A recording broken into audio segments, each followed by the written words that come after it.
മദ്രസയിൽ പോയി മടങ്ങി വരികയായിരുന്ന കുട്ടി കടിയേൽക്കാതെ രക്ഷപ്പെട്ടത് ഭാഗ്യം കൊണ്ട് മാത്രം. കൊല്ലം ജില്ലയുടെ നഗര ഗ്രാമപ്രദേശങ്ങളിൽ കഴിഞ്ഞ കുറച്ച് നാളുകളായുള്ള സ്ഥിതിയാണിത്.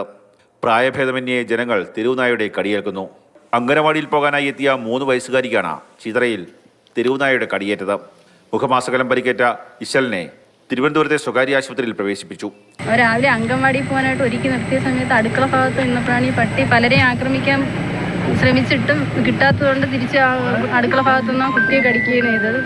മുഖത്താണ് കടിച്ചത്. കുട്ടിയെ ആക്രമിച്ച തെരുവുനായ പ്രദേശവാസികളായ പലർക്കു നേരെയും പാഞ്ഞെടുത്തു. ഓടി മാറിയതിനാലാണ് ഇവർ കടിയേൽക്കാതെ രക്ഷപ്പെട്ടത്. പിന്നീട് നായയെ നാട്ടുകാർ തല്ലിക്കൊന്നു. ഈ നായയ്ക്ക് പേവിഷബാധയുണ്ടെന്ന് സംശയമുണ്ട്. ഈ പ്രദേശത്ത് പട്ടികൾ ഒരുപാട് പെറ്റുവരി ഇങ്ങനെ കൂടുകയാണ്.